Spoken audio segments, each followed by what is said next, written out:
Hi everyone, Diane here. Welcome to my studio. Hope everybody's well and happy.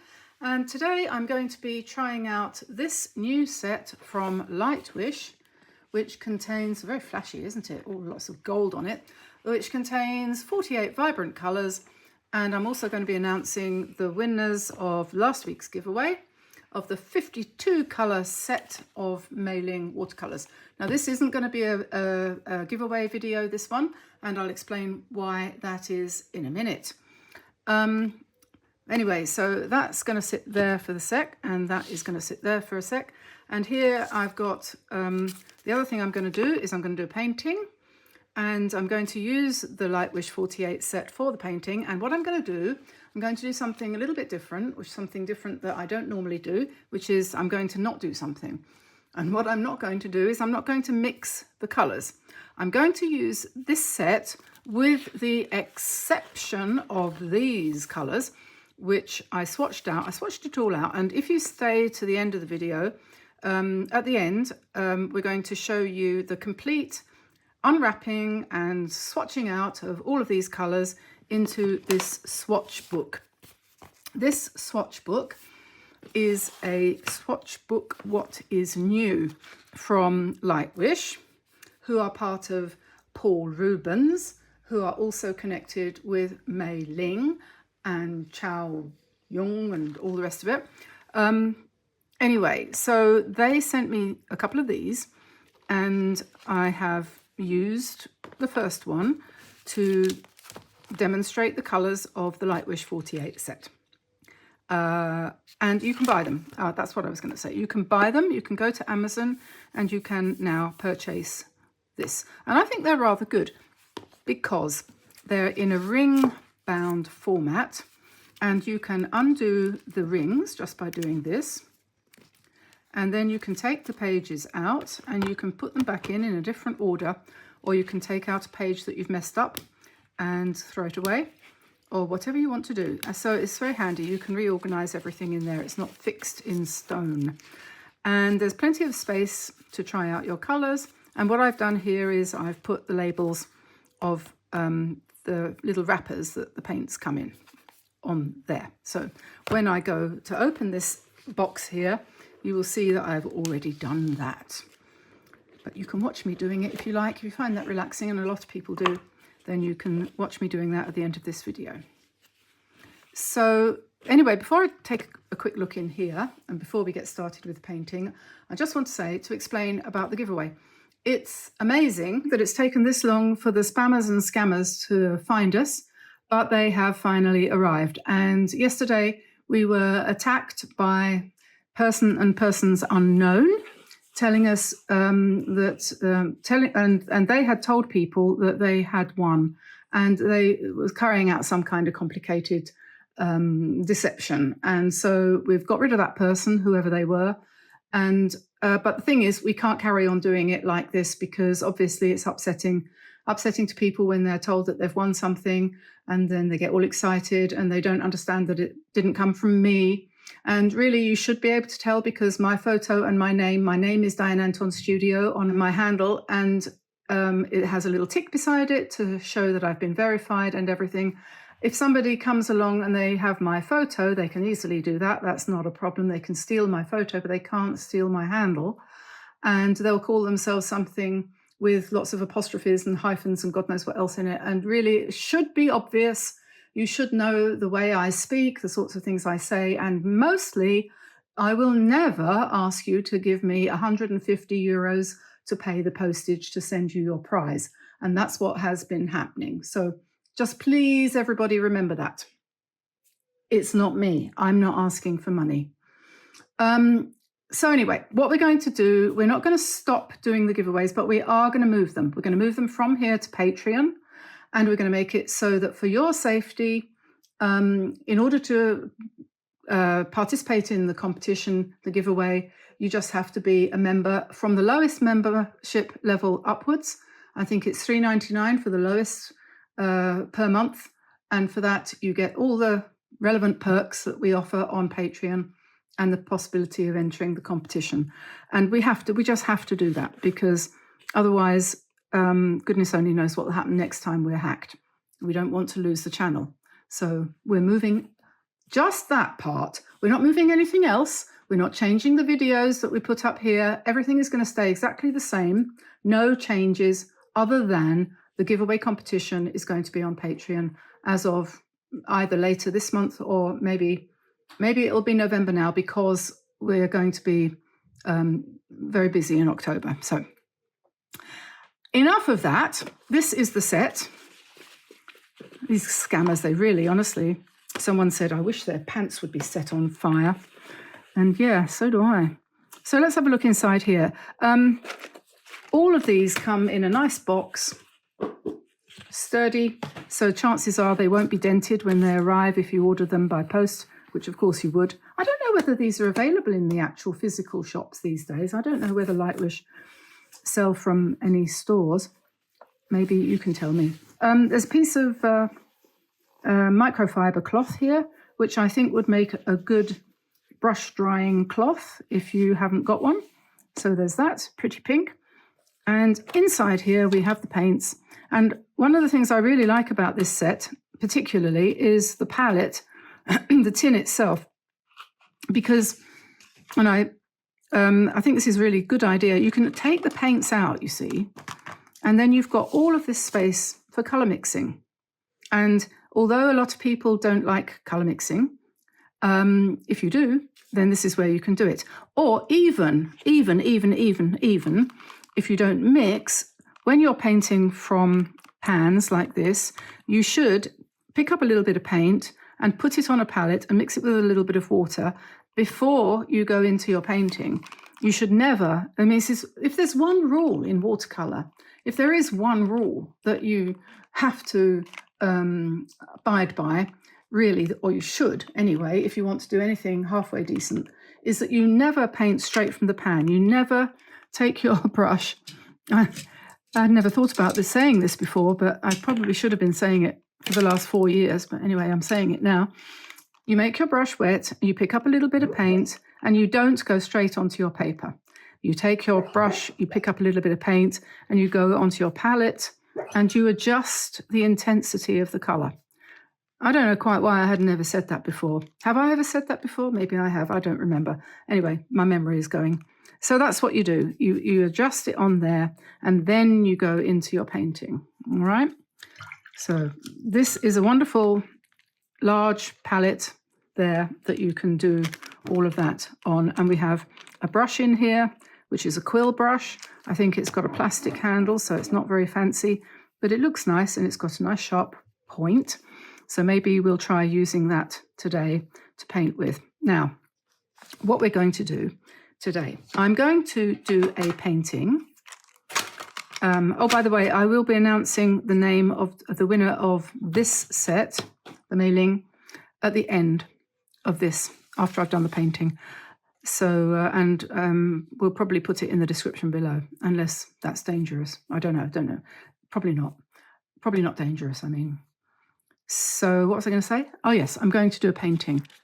Okay, so let's carry on with this now. I'm going to do a bouquet of flowers in a jug on this piece of Meeden watercolor paper, which is 12 by 9, I think. I'll just check that. I can never remember the size of this paper. 12 by 9, cold press, 100% cotton watercolor paper in a block, which is great.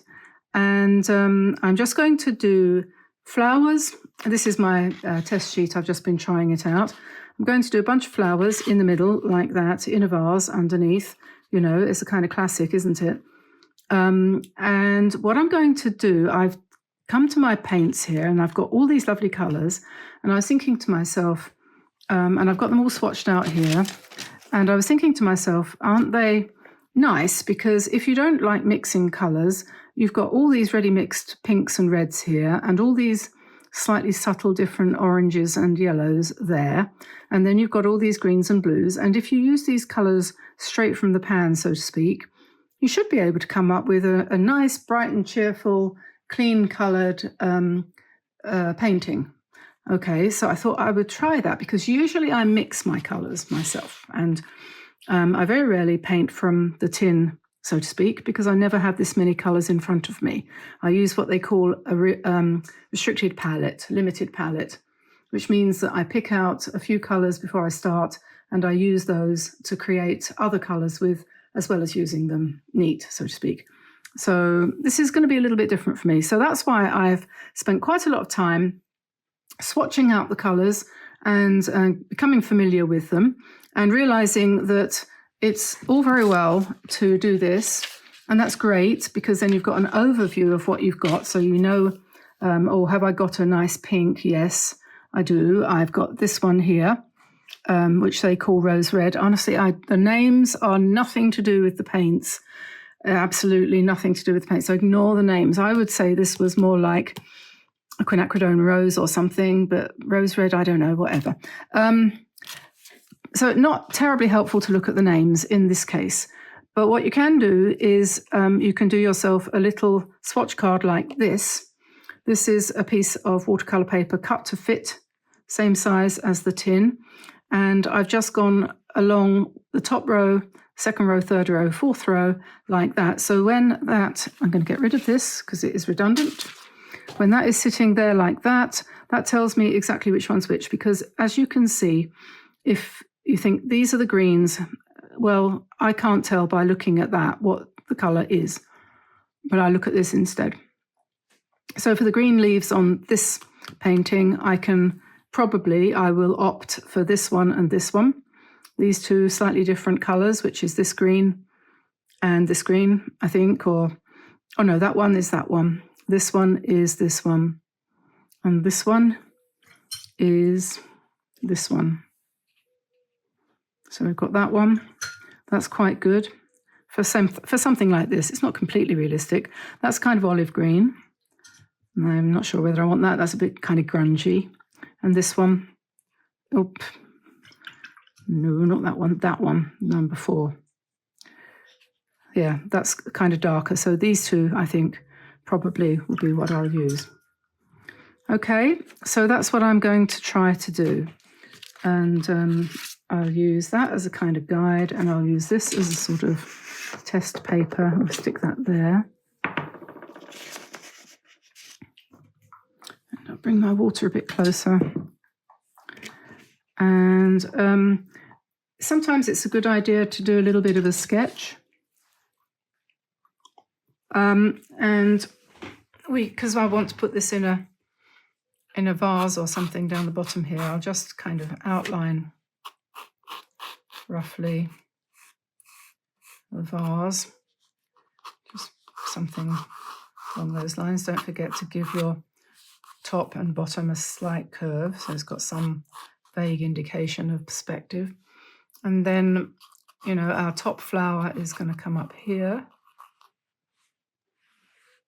and maybe the biggest one wants to be kind of just about a third of the way down and just off center there, like that. And then we can put another one here, and maybe put one right out here. And you need to vary the sizes, of course. So we don't want them all to be equally large or small. We can have that there and there, like that. This is just to kind of get me off the ground, so to speak.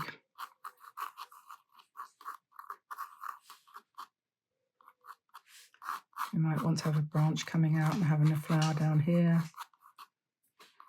And I'm not worried about the shapes that I'm doing. We can just see what happens when we put the paint on paper.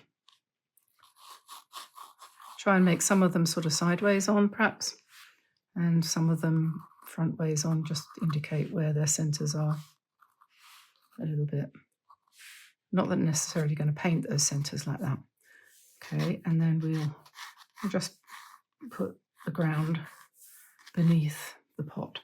I'm thinking this pot's a bit on the big side, actually, so I'm going to reduce it a bit before we get started.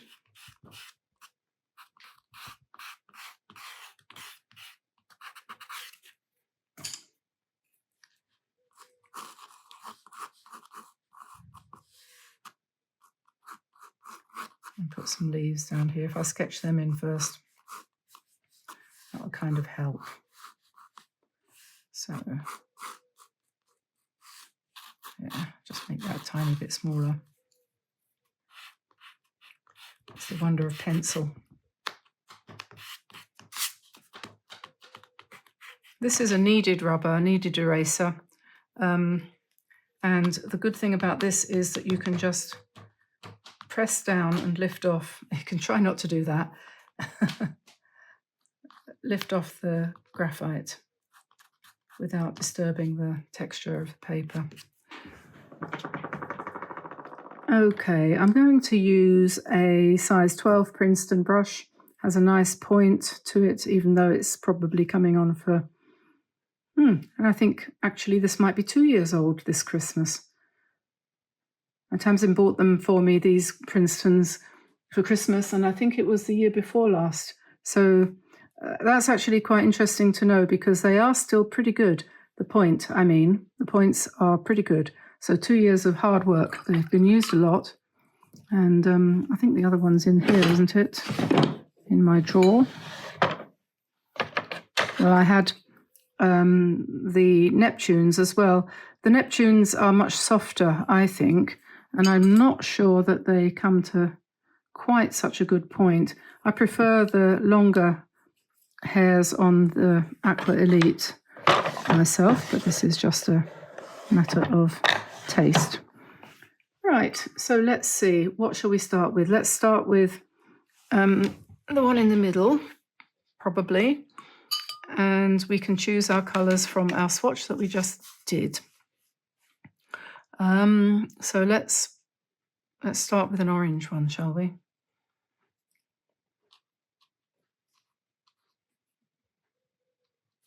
And you can judge for yourself what you think of these colours.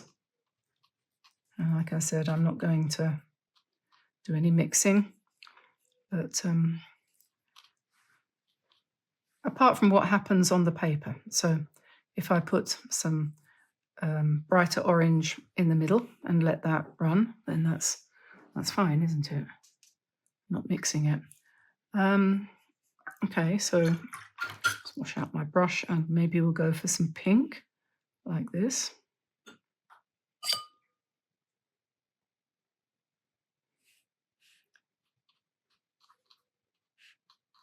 And just use it. If you can either do like that, or else you can use the side of the brush and have more,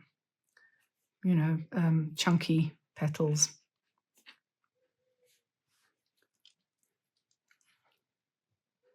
And we could have this red as well.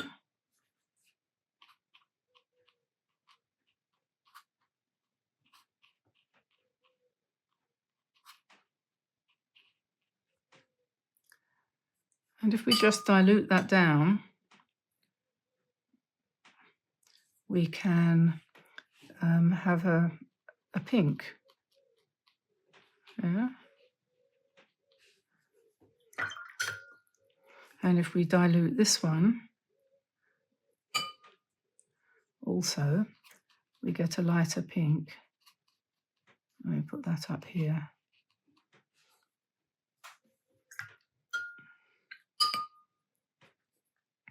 And maybe this apricot colour might be interesting. Remember, we're not going to mix our paints. We're just going to put them on. But I'm going to allow myself to mix on the paper. Let's have some more yellow down here.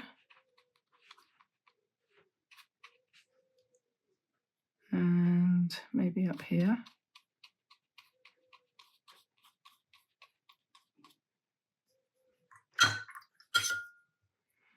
And maybe some more pink. Number 4 is this one, yes. So let's have something over here.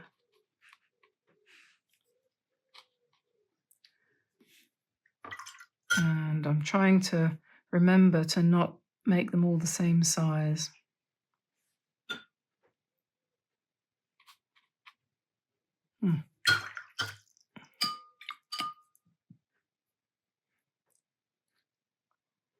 Okay, well, since that one obviously wants to be bigger, we'll just make that into a super giant one.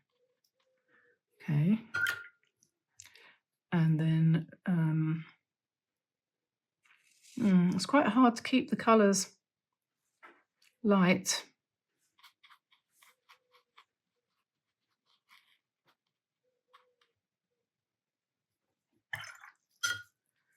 And just plenty of water, that's the thing. They're very strong, actually. So we're not going to complain about the strength of these colours. Very, very intensely pigmented. Okay, so that will do for the first layer of flowers. And so now what we need to do is think about leaves and stems. And if the greens that we're going to pick up are going to meld a little bit into the painting, that's not going to be a problem. In fact, if anything, it's a good thing.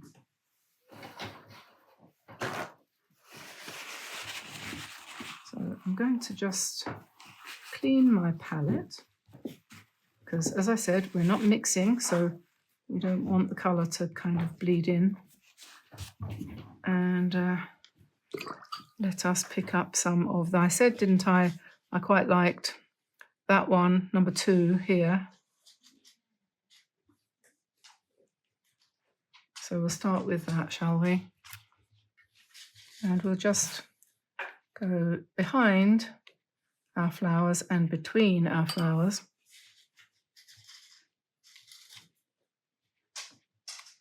This is where this brush is particularly strong. It does actually produce a very nice leaf shape with minimum amount of effort. And we can pick up, if we pick up a little bit stronger, we can just drop in some stems as well behind. And you can come in on top to make it darker.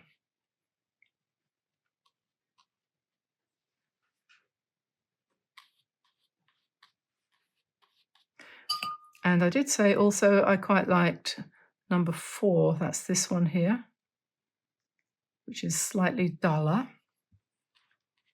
So we'll put some of that in.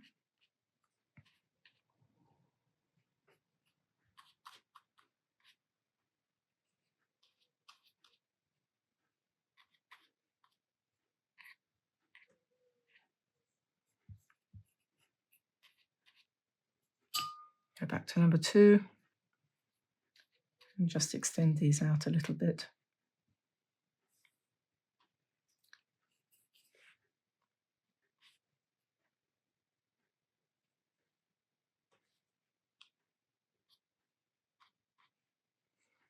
Okay. I suppose we shouldn't forget our vase.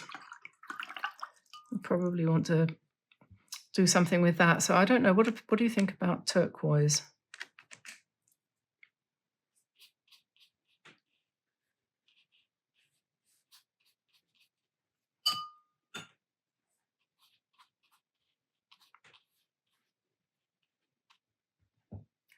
And we can put some of this lighter blue in there too, perhaps. A bit more of that. Just let it run.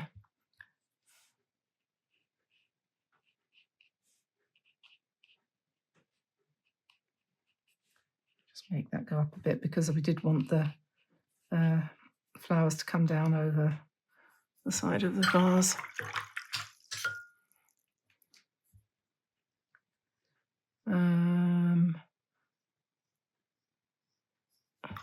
I think we just want a very light mauve for the shadow underneath, so we'll just put a little shadow in like that, and we'll leave that like that. And then we are damp, okay? We are damp at the moment, so we could add some more of the same colours, we could come in to the centres and just add a little bit more of the same colour, right?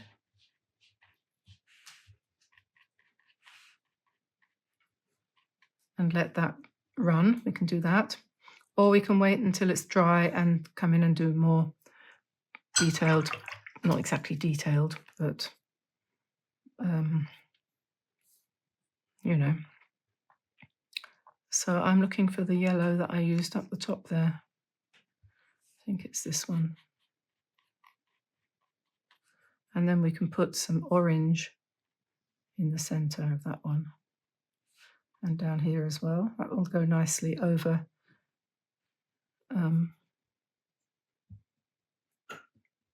over the pencil lines.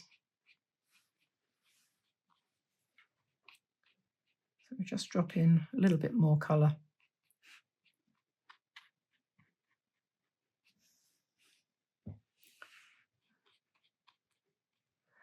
And where we have the pale pink, remember it was only pale because we added lots of water. So we can still do the same thing. We can still use a fair amount of water. Perhaps we'll just go in the centres. And that one is apricot. So we'll just go in the centre there and just there. So our mixing is happening on the paper, right? Rather than in the palette, which is a different way of doing it.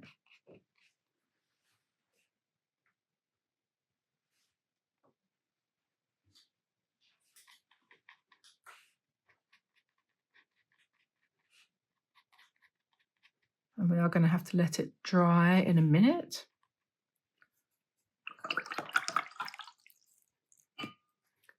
But let me find a darker green, maybe more of number 4, perhaps. 1, 2, 3, 4. And we just pick that up and then test it in our palette.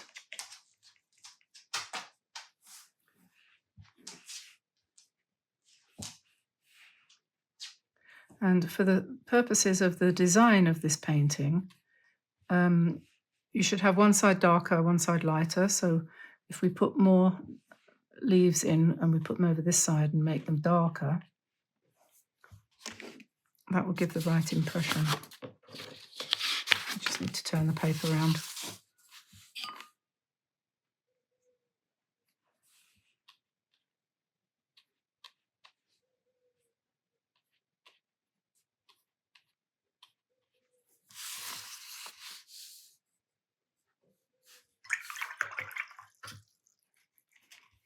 This one needs a bit more.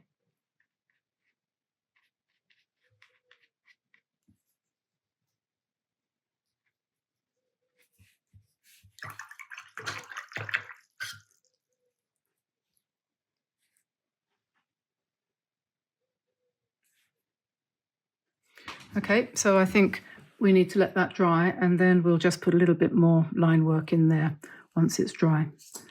So I'll be back in a sec. Okay, so lunch is over and this is now dry. And when you get to this kind of stage in a painting, I personally always feel a lot of hesitation because I'm not quite sure what to do next, whether to leave it and say, yes, I know that you're somewhat unfinished, but if I add more, it's all going to go badly wrong. And I can't go back. You know, you can add something, but you can't take it away. It's definitely the case. But one thing that you can do if you feel like it, and obviously not every painting is going to make you feel this way, but this one has, what you can do is you can cut out some bits of coloured paper. In other words, just do some splotches on another piece of paper, which I did earlier. I think I showed it to you. I've cut it up. This is it. This was my trial practice run thing. So I've cut it up into bits and I've done another couple of extras and there's a couple of leaves there, which I did as well. And then you can try these things out on the painting. Now, for example, you see what was making me think this was looking at this flower here, and the flower looks quite nice, doesn't it? But it hasn't got a center. So what color should the center be? And if I commit myself, I'm committed. Perhaps I should be committed. But anyway, I'm going to try different colors by putting different things in the middle there. So that is pink with a little bit of orange. And this is orange. You know, you can look and say, yeah, I don't know, does that work? Maybe pink is better, perhaps a bit of both, maybe neither, I don't know. So you just carry on playing around until you get to a solution that you're happy with. I mean, maybe it should be black. You could say it could be dark blue like that, but then you would say, well, no, because that's completely out of line with everything else. Everything's quite light and airy, isn't it? And should I put some really dark leaves in, you could say, and you could try. And then immediately you think to yourself, yes, well, that would work. It could work if you started to put in some nice navy blue leaves, but you'd have to do a lot, and it would turn it from one kind of painting into a different kind of painting. And you might want to do that. And if you feel it's gone wrong, that would be something that you probably would most definitely consider doing. I'm just rubbing out some more of these pencil lines here.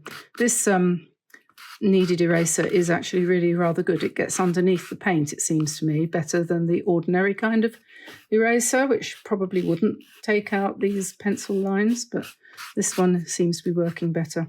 This is I think this one came from Meeden, actually. It wasn't anything special. Well, I shouldn't say that, should I? Meeden's very special. Anyway, so what else you can do? Also, you can paint some little flowers, extra ones, and you can try them out in different places and see whether you think you want to expand your painting up a bit. You know, maybe you want to change the balance a bit, perhaps. And maybe you want to put some extra leaves in and so on. And you can play around with this, a bit like a cross between a jigsaw and painting by numbers or something. So, you know, do you see what I'm driving at? And you can also do some darker bits and see what happens when you put some darker bits into the centers of some of the flowers that you've already done. And these 2 or 3 here, aren't there? Really, they need some work. So you could put an orange center there and a darker bit there and a darker bit here. You wouldn't necessarily do them exactly those shapes. It's just the idea, really. And yeah, so, I mean, that's the thing. I don't know if that's helpful. I think it might be. I think what I'm sort of thinking is that the flowers need more or less the same sort of color in the middle. So if I were to look at that peachy coloured one there, this is that colour, and then I had some pink which I put in the middle and it sort of spread out. So we'll go down here and pick up some of this pink, and we'll just put a little centre in there, and you can do it like that, or you can do the same thing and you could do it sort of a bit more like we paint roses, sort of a little bit round like that. I could do that. And you can do another layer of colour on top of the colour that you've already done. I think, should we try orange here? Or maybe orange with pink. I think I'm gonna come in there with orange, right? Or yellowy, orangey yellow, and then I'm gonna put a little bit of pink in the middle and just leave that like that. And this one here needs something. And this one, I think that's probably quite reasonable, that idea of just darkening down the centers here a little bit. And then maybe we'll put some of this orange in there too. And this one here probably wants, and maybe the center is here on that one. We go for the orange perhaps here.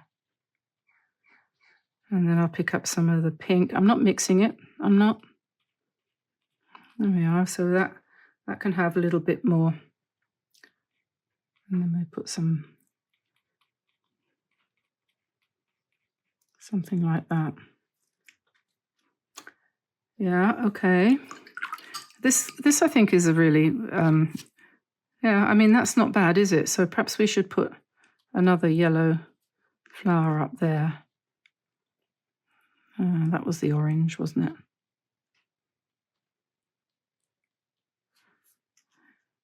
And you're not committed. If you do it this way, you know, you can always back off. And I think that one works too. I put it there and I left it there. Yeah, you see, that is actually beneficial, I think. Don't you think? I think so. I think I'm going to put that in.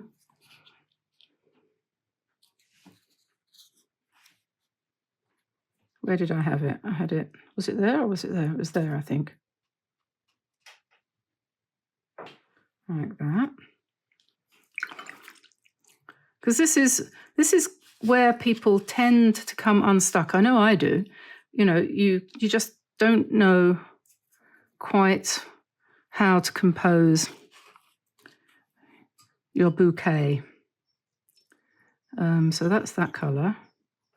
And where did I have that? That one was working quite. Whoops.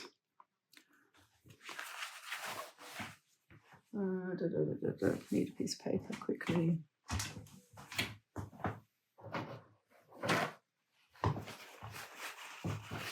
And the answer to the question, why do people spatter their paintings?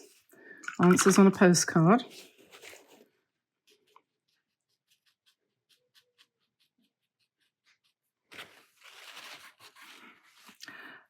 Yeah, where was I going to put that one? Was it going to go there? I think it could do.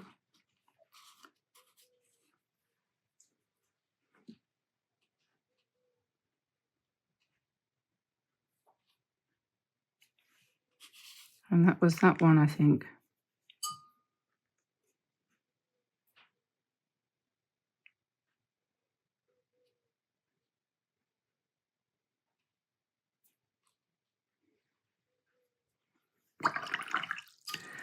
And what else?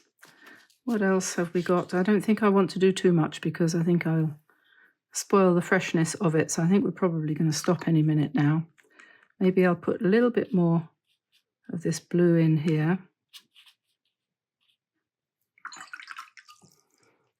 And I don't know, what do you think of the idea of having a leaf lying on the ground?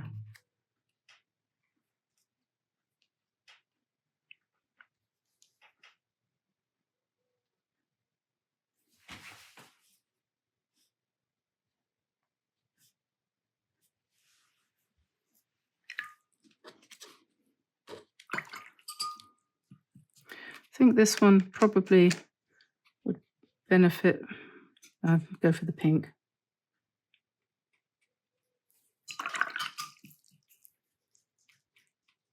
Just do that nice and runny like that. And this one probably wants the same pink on top.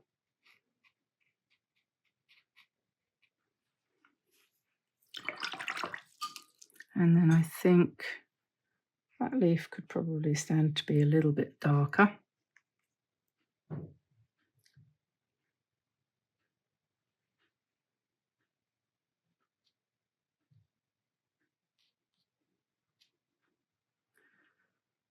So maybe we should just have a few more stems up behind a little bit, not too much though, because you wouldn't really see that much, would you? Okay, so I'm going to leave that there and call that more or less done. And now I'm going to find out who has won the 52 set and announce that. Okay, so there we are. That's the painting finished, and hopefully you enjoyed that, and I hope you give it a go. And I'd just like to say now that the person who has come out of the hat as the winner is Jacqueline Clark. Her handle is Jacqueline Clark 2432. So if Jacqueline would like to send me an email at admin@dianeantone.com, I will be able to get the paints off to you ASAP. So congratulations to Jacqueline.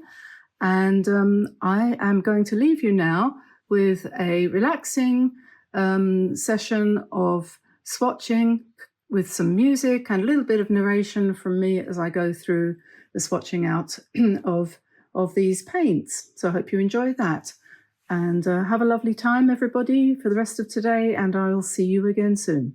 So I'll say bye-bye from me for now, and take care, everyone. Bye for now. Bye-bye. So we're starting off with what they call Naples Yellow Light. And as I go through here, bearing in mind I said this might be a good set to take with me to Egypt, I'm going to try and think of things that I might want to paint while I'm in Egypt and see whether I can think of an appropriate use of any of these colours. And I'm going to play a little game with myself. So I don't know what that's got to do with Naples Yellow. It's not what I call Naples Yellow at all, but it's a nice pale lemon colour. And that would do, obviously, for painting lemons, wouldn't it? And there are plenty of them in Egypt, although it has to be said that usually what they call lemons are actually green. And they're what we call limes, but yeah. So, and then the next colour is Permanent Lemon Yellow. And they moisten up quickly. They don't take long to get started, considering these have been sitting presumably in a warehouse somewhere for some period of time. That's a nice bright yellow, isn't it? Yeah, that would be quite good for painting lemons as well. And this one is Cadmium Yellow Medium, which is an opaque yellow. Yes.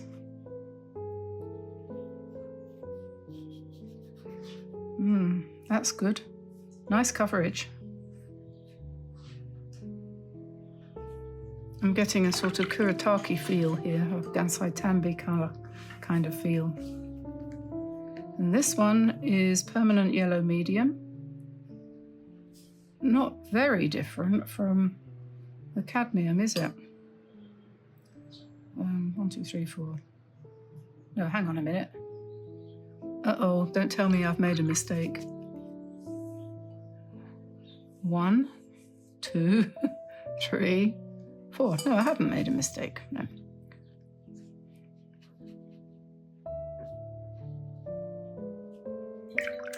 Next colour is going to be 1, 2, 3, 4, 5. 1, 2, 3, 4, 5. It's this one, which is Transparent Medium Yellow.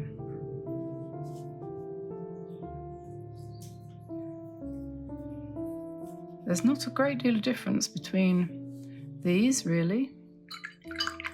And then the next one is Gamboge Yellow.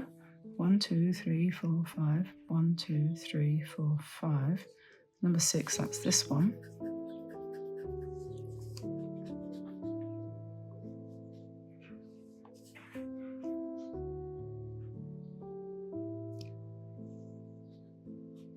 That's slightly warmer, isn't it? But it's not unlike this one here. But this is transparent and this one is opaque, although it's the same colour. This one says it's transparent, this one says it's opaque. These two are opaque. To be quite honest, I can't really see the difference there. But... okay, next one, Indian Yellow. That is number 1, 2, 3, 4, 5, 6, 7. 1, 2, 3, 4, 5, 6, 7. That's this one.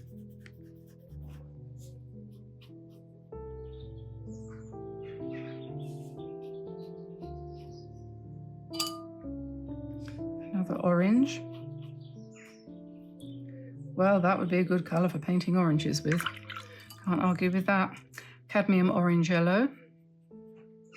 Cadmium Orange Yellow. Yes, that's what it says. That's transparent, this one's opaque. Can't see a difference apart from the fact that one's transparent and one's opaque. Okay, Cadmium Orange, that would be this one. Semi-opaque.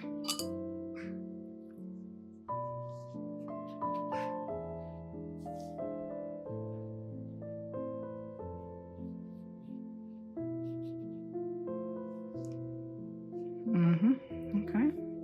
Nice bright colours, aren't they? Permanent Orange Red, that's this one. Semi-opaque.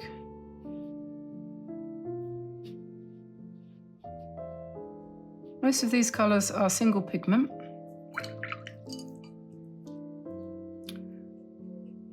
which is always good because that means that they mix better.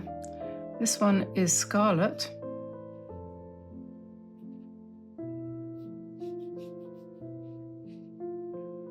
It has a very obvious pink undertone, doesn't it? If I were to dilute that down, that looks a lot like opera pink to me, doesn't it? Do you remember? Oh, well, I don't know whether you will have seen the video or not, but I was painting in pinks earlier, and opera pink it's a lot like that. Can't find it now. Oh, there it is. I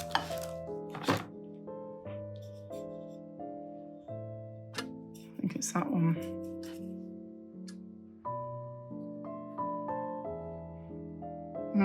It is. That is very similar to opera. Next one, magenta. Okay, I got to count again because I'm not sure. Did I use that one? 1, 2, 3, 4, 5, 6, 7, 8, 9, 10,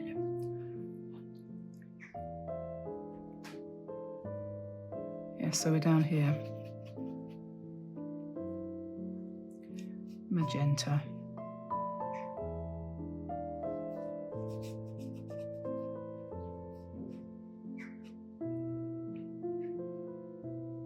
There's no problem with this paper, it's taking the paint quite nicely.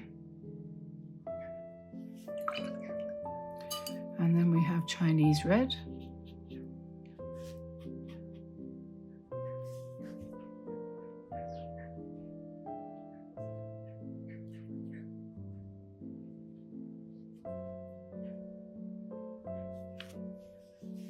Semi-transparent. Cadmium red.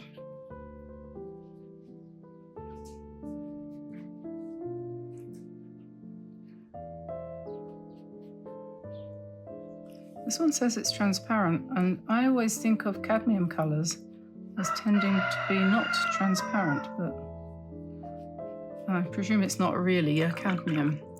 Mostly when it says cadmium red or cadmium yellow, it should say hue, because it isn't actually a cadmium colour. This one is called Rose Red.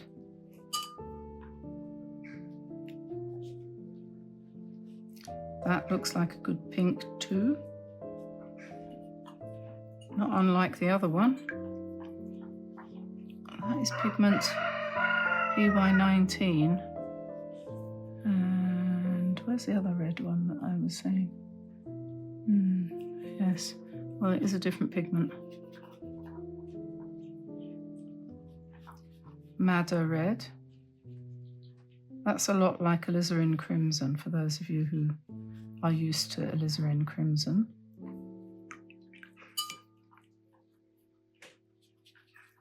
Violet.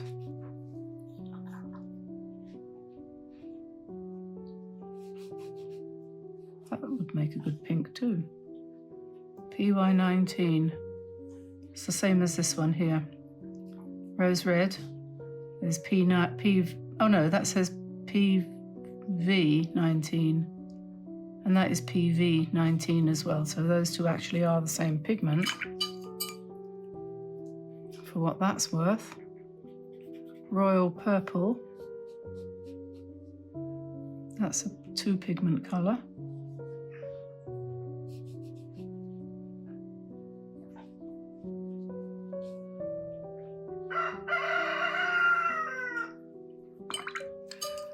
And then Permanent Violet.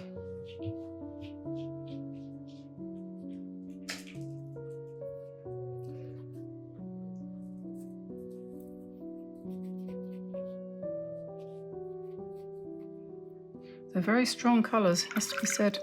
You don't need much of these to get colour on your paper. Cobalt blue, that's always a little bit more wishy-washy, isn't it? Very good sky colour though, I think.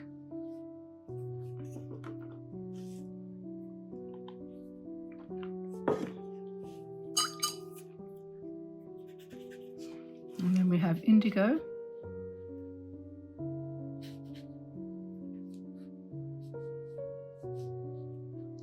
Sometimes indigo is a lot darker than that, a lot more blue.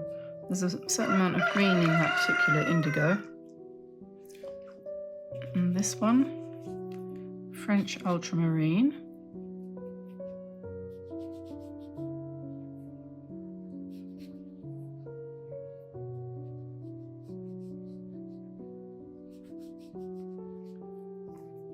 And then the peacock blue.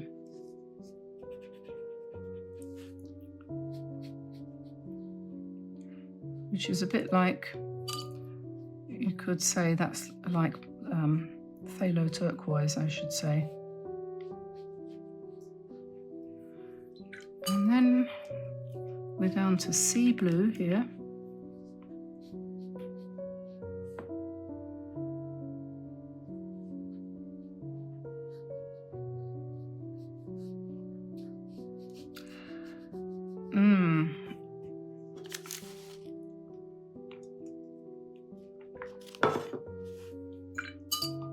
And Prussian blue.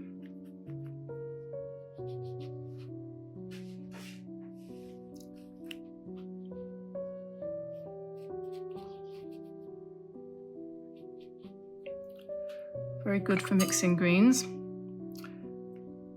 And penny grey. I can't help feeling they're thinking of Payne's grey here, but maybe it's a joke. Anyway, that's what they call penny grey. I like penny black. They must be thinking about the stamp. Right, yes, I see. Yeah. Okay, and this is Payne's grey.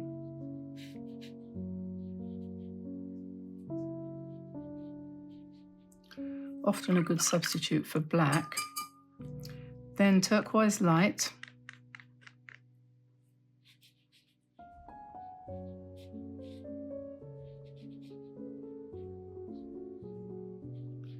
It's a pretty colour. It's a bit like one of those Art Nouveau colours. And then this is turquoise deep, which I think they actually meant turquoise light. I think they might have got them round the wrong way, because that is lighter than that, although it says deep. Maybe the labels were on the wrong.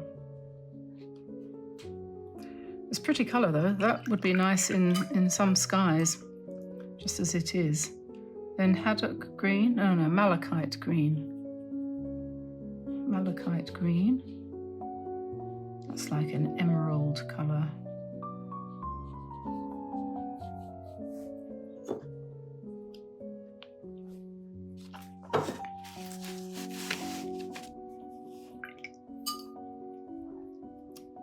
Okay, and the next one is emerald green deep.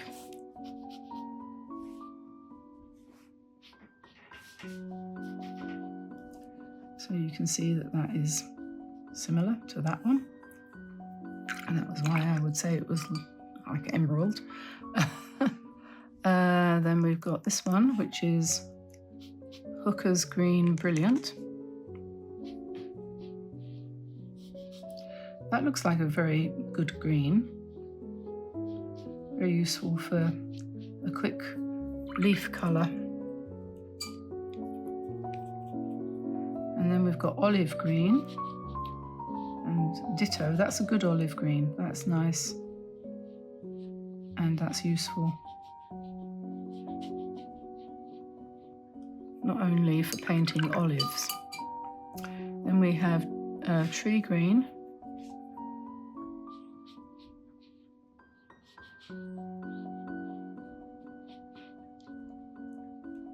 Which could be called lime green, I think, without too much of a stretch. And then permanent green, which is this one.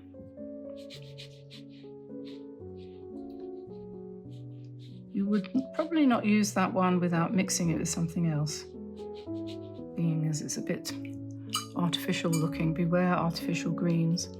And this one is yellow green, as indeed it is. Lime green.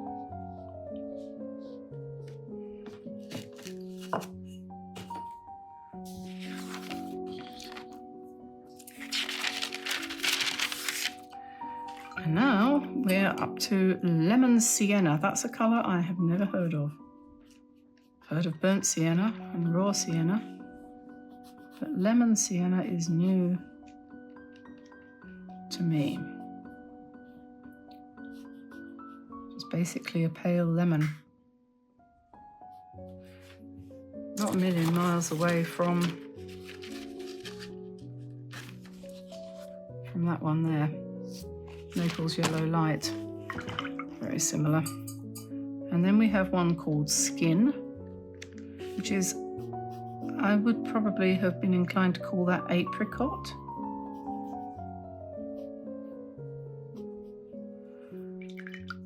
And then we have Yellow Ochre, and that is pretty good Yellow Ochre. And then the next one is what they're calling Naples Yellow, not Naples Yellow Light, but Naples Yellow. And I would say that is not really Naples Yellow. Anyway, it needs more white in it to be Naples Yellow. It bears a very strong resemblance to Yellow Ochre there, but that's okay. Whatever. And what's this?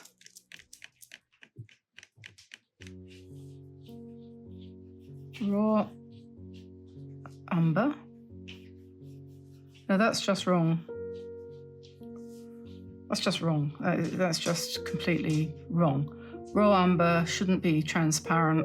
At least, you know, I mean, I'm not an expert on pigments and things, but raw umber isn't normally like that, is it? Okay, just a minute.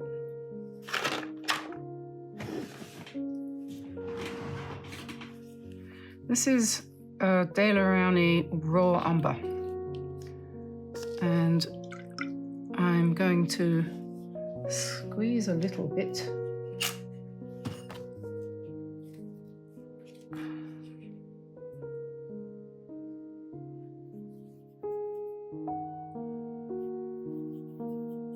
That's raw umber.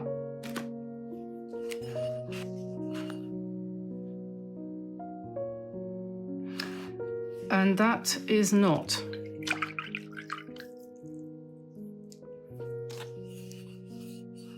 That is not raw umber. That looks more like a quinacridone gold, to be quite honest. But it's not that colour, is it? No. And while we're at it, why don't I just find some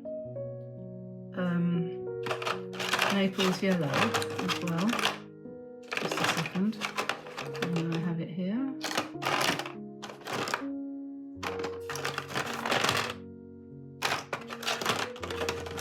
Somewhere. Oh, this is in violet. I'm in the wrong place. Raw sienna.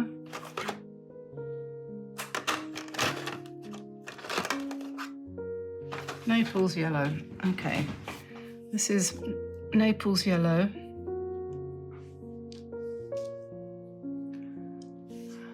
Let me find a little space.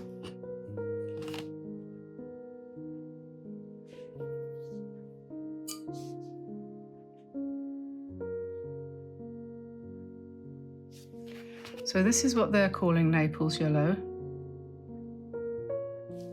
And this is what I would call Naples Yellow.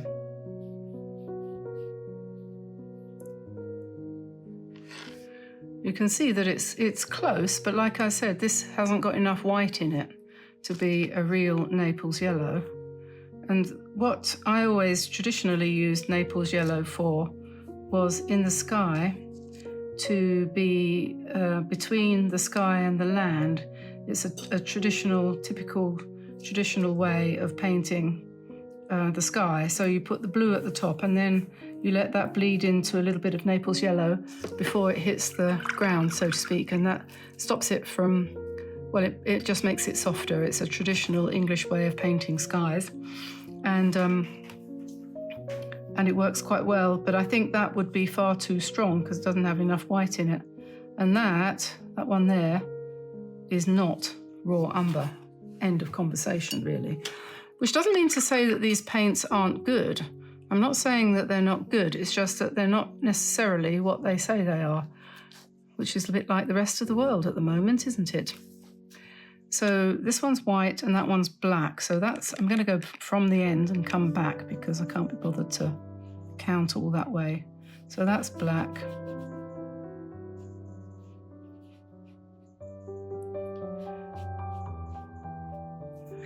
And then we've got what they're calling burned brown. Oh, hang on, I've missed one.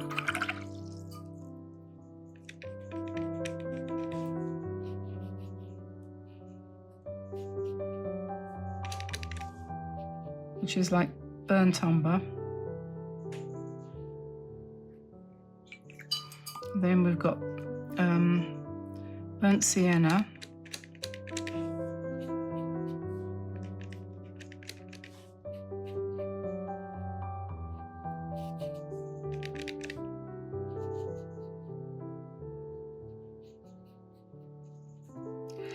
To my mind, that's not a very good burnt sienna either, because burnt sienna should be more on the reddish side, I think. Let's compare it with, again, Daler Rowney. Yeah, this is burnt sienna. That's what I call burnt sienna. And yeah, I mean, this is the problem, because if you have a set like this and you're just going to paint colouring in, you know, like a colouring in book or something, it doesn't really matter because you can pick whatever colour is appropriate for what you're painting, it doesn't matter. But if you're trying to follow somebody's instructions in a book like, for example, Watercolour Wanderlust, or any of the books that we've featured and any of the hundreds of thousands of books that have been written, and the person in the book says, in order to get a good colour for the sky, mix French ultramarine or ultramarine with burnt sienna and you'll get a lovely soft grey for your clouds. And the burnt sienna that you've got is this one here. I mean, until I actually try it out, I don't know what colour that's going to give. You'll probably get a grey, probably be a reasonable grey, but it might not be as good a grey as the lovely soft cloud grey that you get when you mix a proper burnt sienna with a proper ultramarine. So it all depends really on how you are going to paint, because if you're going to paint following other people's instructions, you might be disappointed if you've got a set of paints where the name of the paint doesn't correspond to what's actually going on in the pan, so to speak. What? Now that, hang on a minute, I think some of the labels might have got mixed up here. I didn't do that. I was very careful about all of this because that looks like burnt sienna.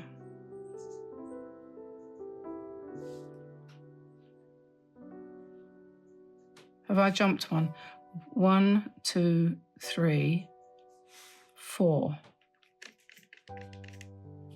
Yeah, no, that's me. I've made a mistake there. That's not going to come off either, is it?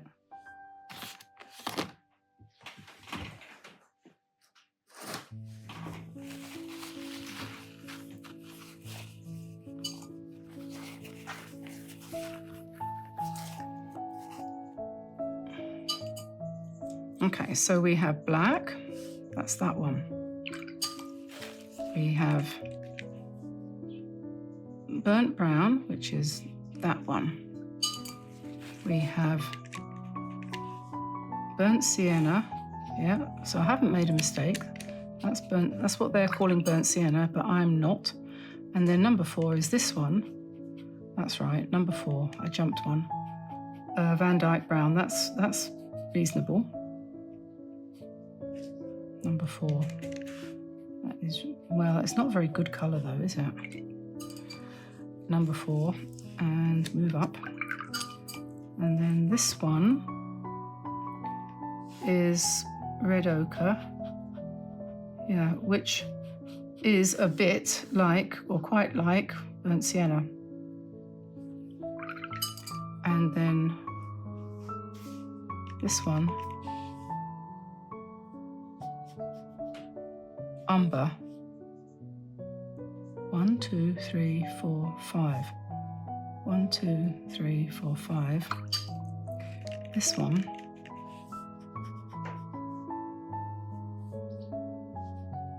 umber.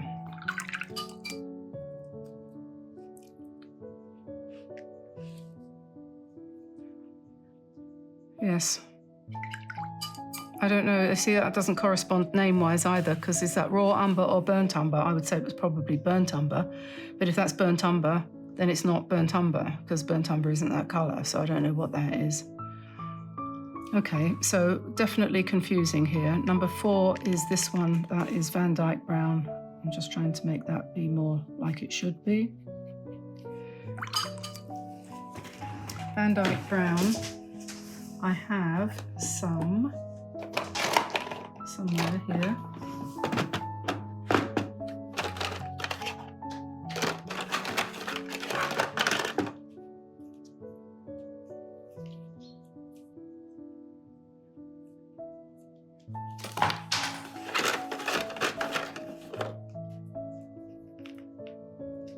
This one.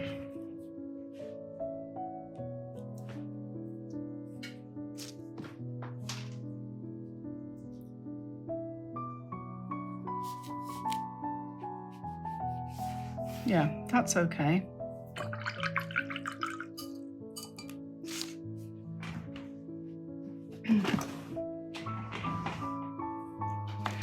Okay, well, there we are. That's that. And yeah, the browns are definitely confused. And some of the colours like Naples yellow are a bit confused. But the rest of them are okay, except for this. I'm sure those labels must have been switched wrong. This is definitely something fishy going on there. Yeah, anyway, so there we are. That's that. I really like the book. This is a great thing and very useful, and I will be going ahead and using that in the future.